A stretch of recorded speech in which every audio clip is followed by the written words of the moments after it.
Hi everyone, welcome. You know, a lot of times just the activity of picking the system up, carrying it over to the bench here, over from the shelf, is enough to disturb any sort of flying creatures that might have been hanging out in here.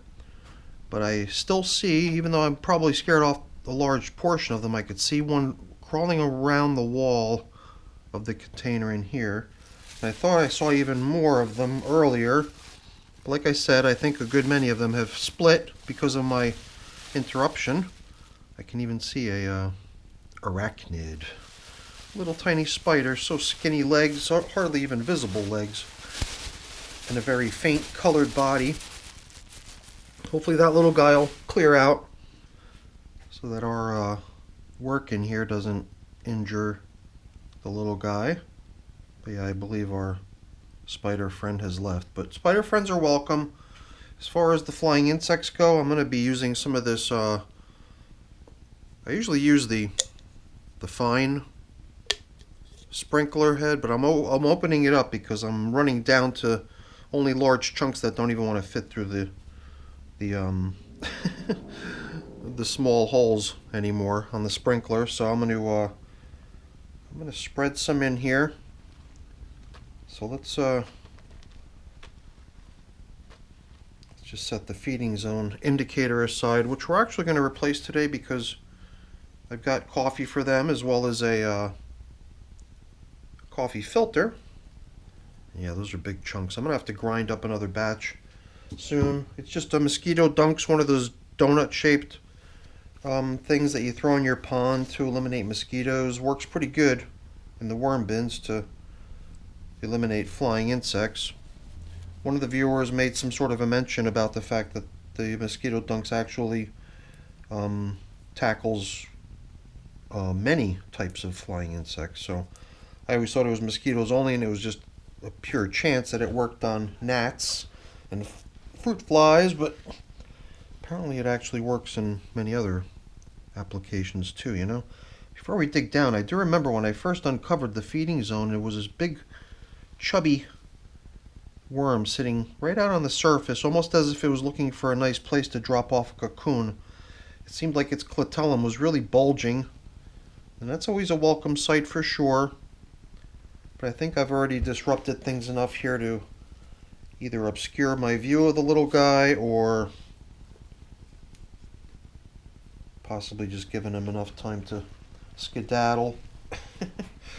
Last time we were in here, we fed potato, and hopefully that potato had been frozen for long enough and thoroughly enough that it's not going to start trying to spring to life and grow here in the bin, because if you were to just take some potato peels that were not frozen, you'd be very likely finding that the stuff never enters any sort of a breakdown process. It just starts to want to take root and grow, and I even resorted in some cases to removing this stuff after I find it, recurring every check-in over and over, finding maybe some leftovers, one or two scraps from the previous feeding, but always leftovers, attempting to grow of the potato fed weeks and weeks and weeks ago.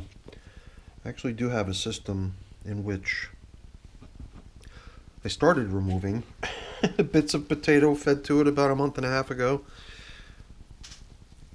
But I think actually, as of the last couple check-ins, it was starting to look pretty good in terms of not seeing the persistence of the potato anymore. I've already bumped into some of the leftover of the last feeding, which is a banana peel here.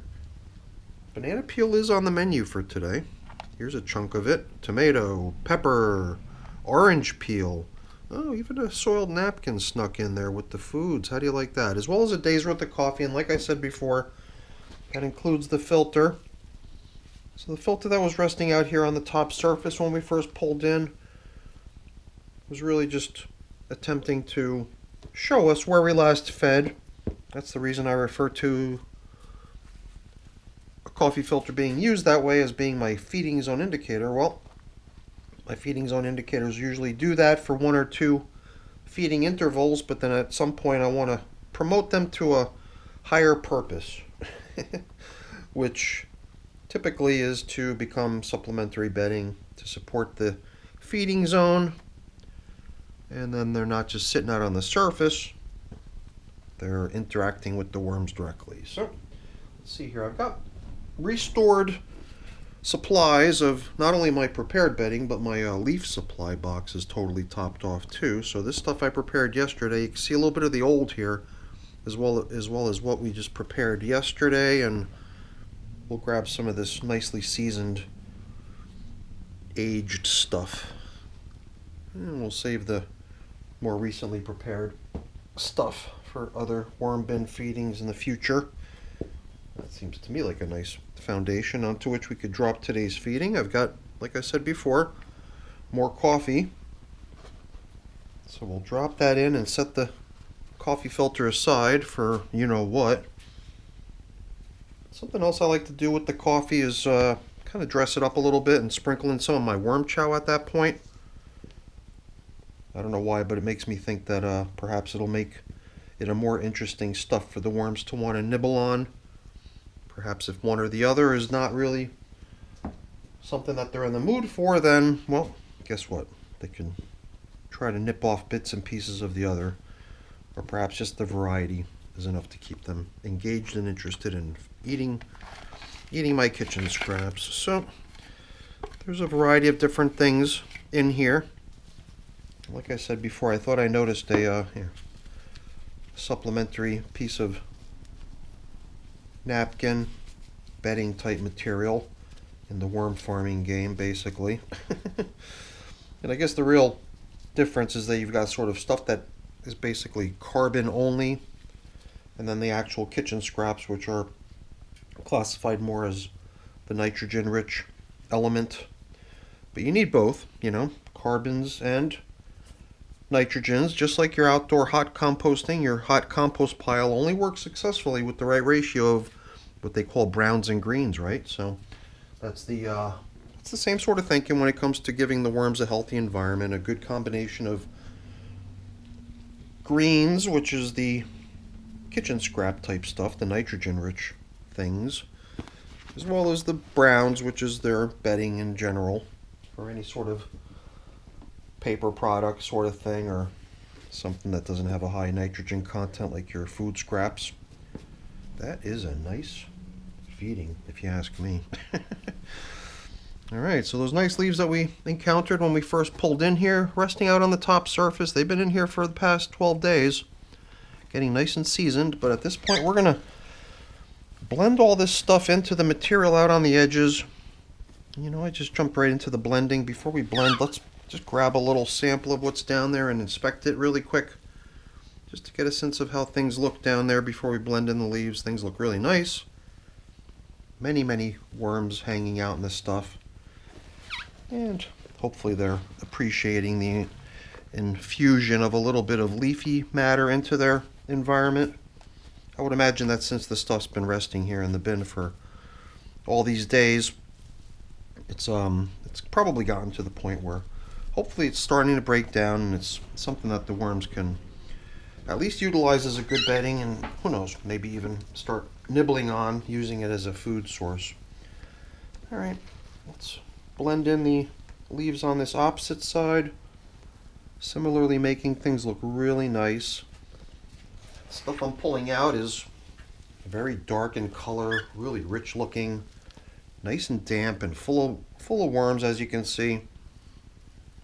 The last time we came in here, it had not been 12 days between feedings like it is today. It was only 10, and I think we were following up on a really yummy feeding that they'd received during the check-in prior. I believe it had been a whole bunch of watermelon, and man, we had some cool worm spottings in here. And today we had some nice worm spottings too.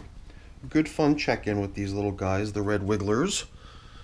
The worms that actually came out of Outdoor Worm Bag version 6 is who I believe these little guys are. Eventually we start to kind of fade away from their lineage, and they just become worms of their own without much of a history, but in the beginning I tend to harken back to their history, since they haven't really created a reputation here yet in their new home. Alright everyone, let's leave this system the way we found it, with the edges a little bit pulled back from the very, very rim of the container, allowing for a little bit of drying, hopefully, maybe, because the system was quite heavy when I lifted it.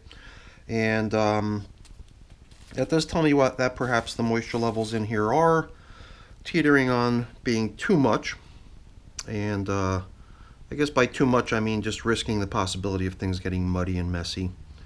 We're still definitely in a very nice, damp, comfortable space here for these worms, so I assume that they're happy and healthy. They sure look that way to me. Hopefully you agree. So that's it for our check-in, everyone. I got a few things to take care of getting cleaned up and put away, but I'm not going to waste your time with that because that's boring. Before I go really quick, let me just say thank you. Thank you so much for watching.